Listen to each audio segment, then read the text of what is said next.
Happy Friday. Even though I'm not very happy right now, the U.S. men's national team just embarrassed themselves in 2-1 loss to Panama in the Copa America, and I want Greg Berhalter sent to the moon well before the World Cup starts.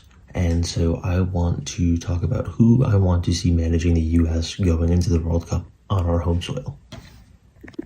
I'm going to keep this list to realistic candidates that I think would legitimately consider the job should be offered to them. So I'm not going to go too in-depth on Maurizio Sarri, even though he is available, and I grew to love Sarri ball by the time he left Chelsea. But I'm not necessarily upset about that because I don't think he's the right man for this job anyway. And the reason I don't think so is because a large part of his successful system by the end of it relied on Jorginho's ability to retain possession, mainly by holding passing outlets with these couple of trios over here, and to do it long enough until lanes opened up for David Luiz and Rudiger, who both have the ability to take the balls up themselves or to send long balls.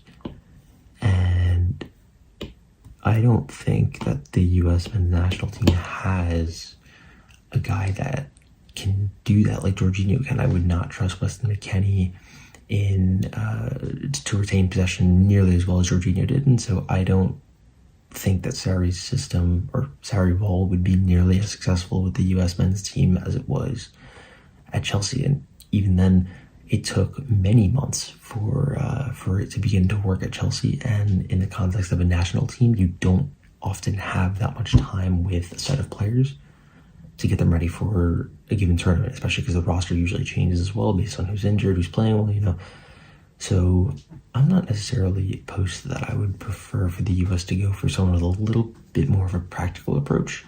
And with that, I have two candidates in mind with a strong preference for the first, so I'll get into that. My first choice candidate is Stefano Pioli. He most recently coached AC Milan and took him to a Champions League semifinal last year and got them second in the table this year. And perhaps most notably, got probably the best full European season out of Christian Pulisic. So we know he plays well under Pioli, and he's probably our most important player.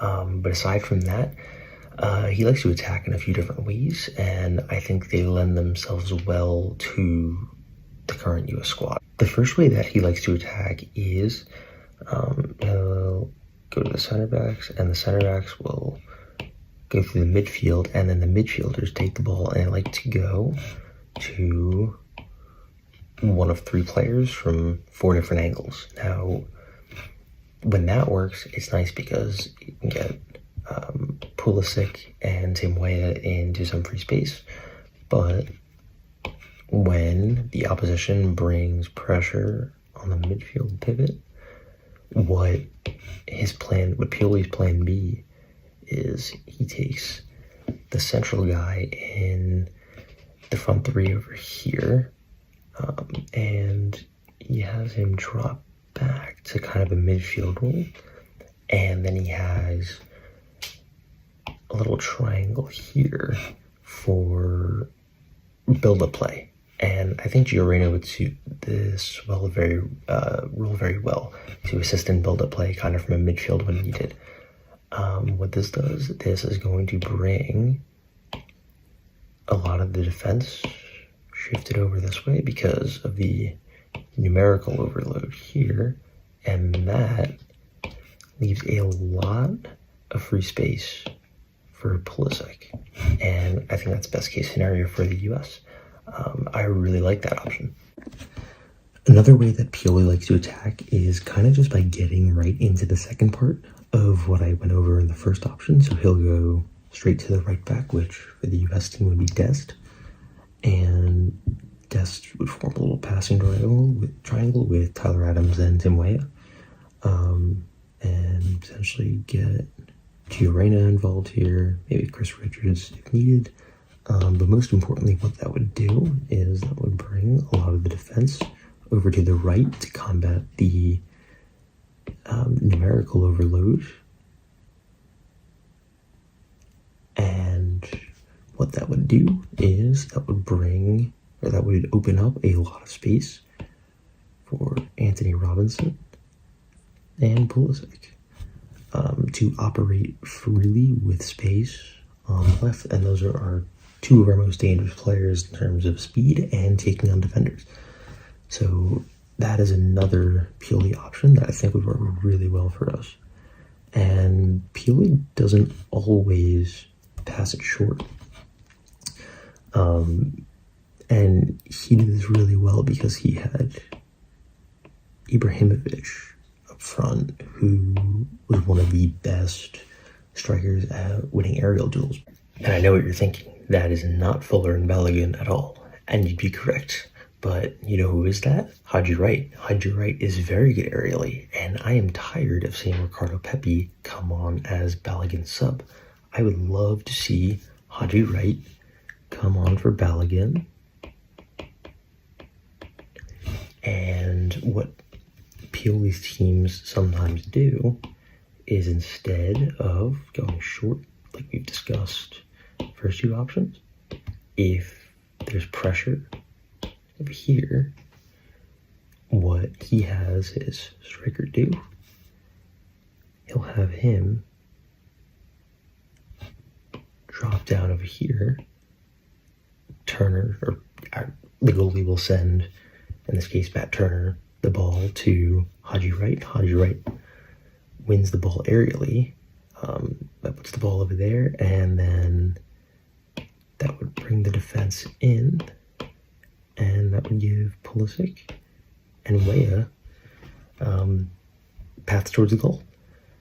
I think that would be a nice little addition to the team, nice little addition to the fold when we bring on someone like Haji Wright instead of Balogun. I'm tired of seeing Ricardo Pepi out there. I want to see Haji Wright as the sub for Balogun, and I think Pioli's system would very much allow for that.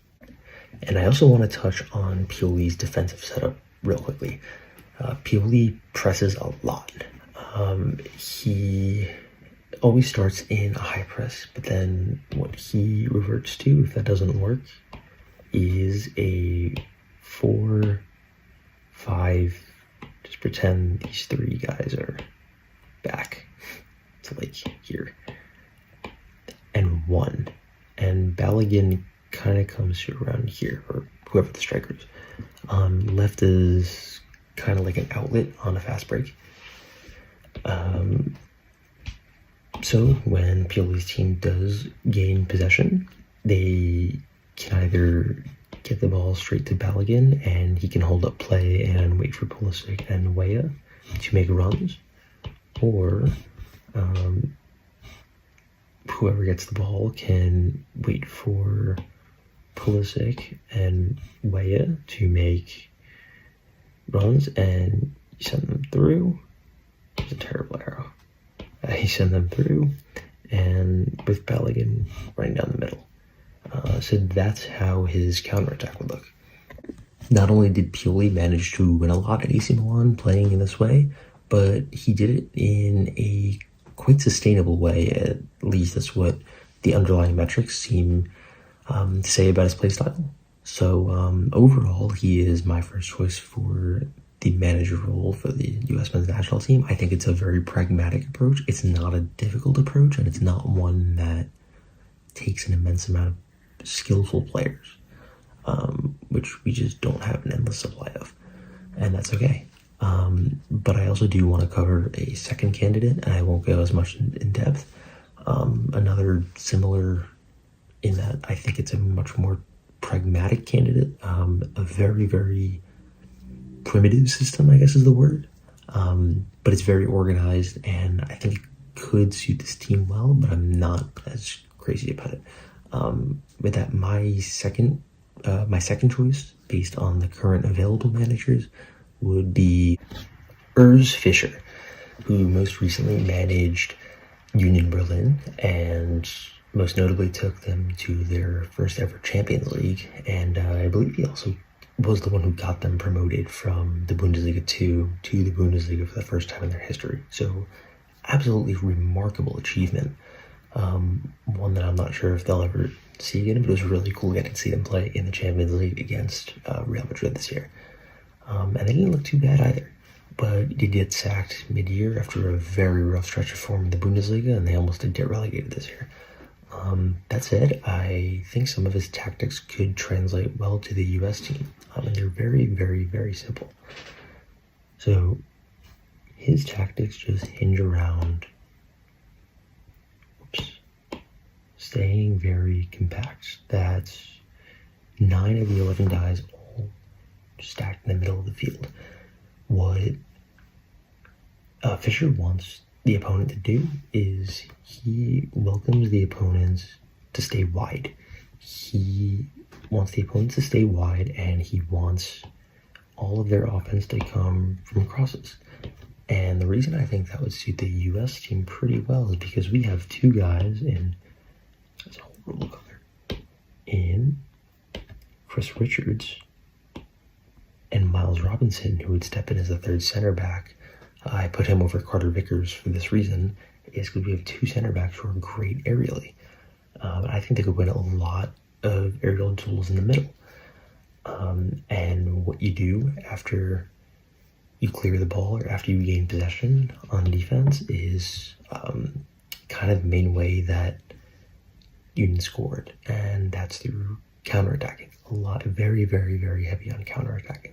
And the way that Fischer did that was to play out wide. And I think that would suit Robinson and Dest very well, given their very good abilities to play progressive passes forward, and they're also very fast.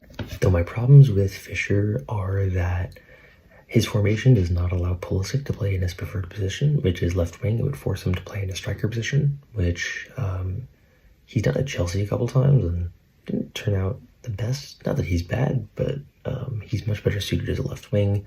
I'd like him to have a lot more space on the left and cut inside. And then other than that, if you look at his underlying metrics, they would actually suggest the dip in form he experiences here was probably not a string of bad luck, kind of more the reverse. They would suggest he probably gotten a bit lucky over the past couple of years, but in a knockout style tournament like the World Cup, I don't think you necessarily need to have that, and I think that his style could suit our team well, though he is a clear second choice for me behind Pioli. I would love for the next manager to be American, but I quite frankly don't like any of the American managers out there. I don't think any of their play styles would suit us, and I don't think Pellegrino Matarazzo is even available anyway. That said, I really just want to see Berhalter gone. I don't want to see him manage his team anymore, and I do not want to see us go into the World Cup with him. I gave my propositions, but at this point, I'm open to seeing, dare I say, just about anyone. I think I will. Thank you for watching, and I hope our situation gets better. And I hope we do beat Uruguay on Monday, but if we don't, I hope that means Berhalter's sacked.